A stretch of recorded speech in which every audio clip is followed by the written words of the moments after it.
Kaugnay sa panalasa ng Bagyong Christine, makakapanayam natin si Loridine Galicia, weather specialist mula sa Pag-asa. Welcome sa Dapat Alam Mo, Loridine. Magandang gabi din po sa inyo, ma'am, at sa ating mga kababayan po. Loridine, itong Bagyong Christine, hanggang kailan ito mananatili sa bansa? Ma'am, posible po na kung hindi po magbago yung kanyang kilos at takbo, by tomorrow evening ay nasa labas na po ito ng ating area of responsibility. At ano mga probinsya at rehiyon ang patuloy na makakaranas ng pag-ulan dahil dito kay Christine?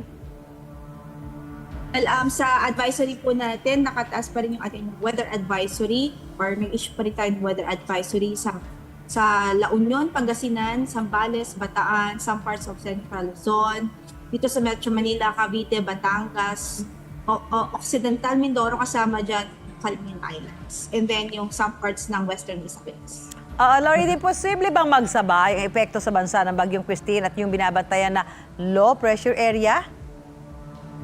Yes, kung sa nakikita natin na scenario, may possibility, although this is just a possibility, na pagpasok po ni Bagyong Leon, ay baka mag-recurve po ito after niya pumasok at mag-recurve at mag-intensify pa o lumakas tapos medyo mahatak niya ng bahagya si Bagyong Christine. By the time ay nasa labas na ng PAR. So possible din ang re-entry ni Bagyong Christine sa atin. Pero since malayo pa po ito, mataas pa po yung uncertainty. So mas maganda po mag-monitor po sa magiging updates ng Pag-asa sa mga susunod na para sa video.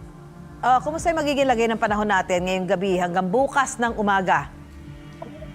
Well, dito po sa Metro Manila, in-expect po natin posible pa rin mga pag-ulan hanggang early evening tonight. And then by tomorrow, improving weather na po ang inaasahan natin. Improving weather na rin sa western section of Luzon. Posible na lamang yung mga malakas na pag-ulan bukas sa may part ng Zambales, Bataan at sa parts ng La Union, Pangasinan. Pero yung mga lugar na talagang binuhusan niya ng maraming tubig, inaasahan natin medyo gaganda na yung panahon bukas, kahit papano. Improved weather na. Okay, maraming salamat. Loridine Galicia, weather specialist mula sa Pag-asa.